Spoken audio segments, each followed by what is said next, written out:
Hi everybody, today's lesson is going to be about the equation that we will see when there is a proportional relationship.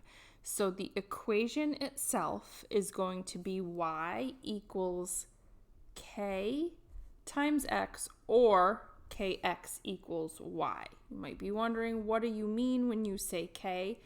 It is the constant of proportionality. Constant of proportionality, and you saw this with the table. It was that number that you took that we multiplied one of the columns by the number to get the second column. It was the same number every time, so that's why it's called the constant of proportionality. I can't talk and write at the same time. We also call it the unit rate. The unit rate and the constant of proportionality are the same exact thing. We know that the unit rate is y divided by x. This is what we've been talking about. Why am I giving you a new name for it? I don't know, but I am. You can call it unit rate or you can call it constant of proportionality. When you see it in an equation, we're representing it by the letter k. Just remember that x is going to be the input.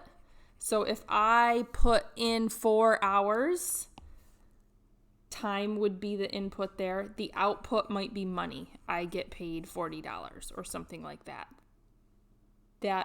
You'll see different relationships, but that's what we're talking about. The equation will always look like y equals a number or a constant times x. So let's look at these 3 equations right here.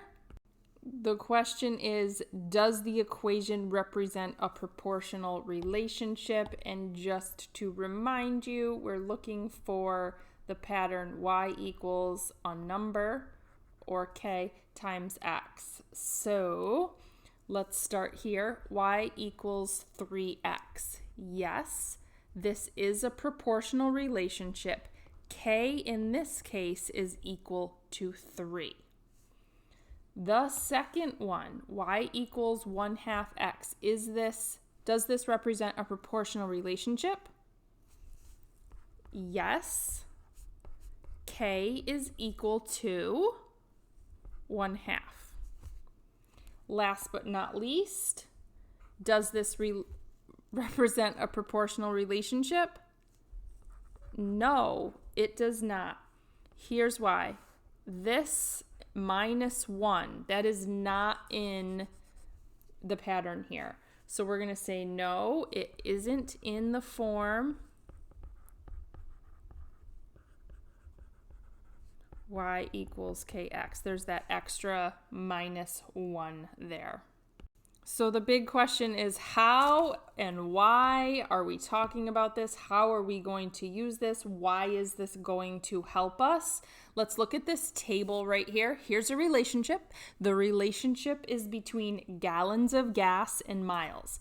So my gallons of gas, that's my input. That's what I'm putting in. What I'm getting out is my car going a certain number of miles. So this is the output.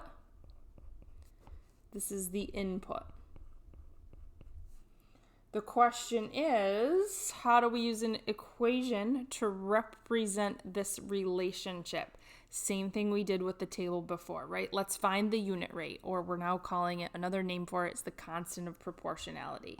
So let's start here. It's still y divided by x. This is the same thing that we've been talking about. I'm going to take 204 and I'm going to divide it by 6. In my calculator, that's going to give me 34. I could do this again with this pair, y divided by x, 272 divided by 8. That's going to give me 34. What does this mean? This means my unit rate, or my constant of proportionality, k, is equal to 34. Now, if we were to create an equation, the equation would be y equals, remember, y equals kx. K in this case is 34, so y equals 34 times x. What are we saying? We're saying that we can take the gallons of gas, multiply that by 34, and that's going to give us the miles that we can go. So where would we use this?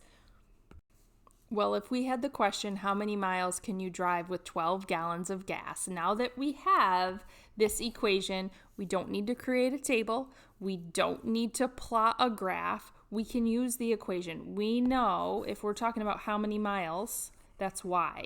So what we can do is take this equation, y is going to equal, we know it's 34, and then we can plug in 12 gallons here to get our answer. Now we'll just plug into our calculator 34 times 12, and that's going to give, I should have said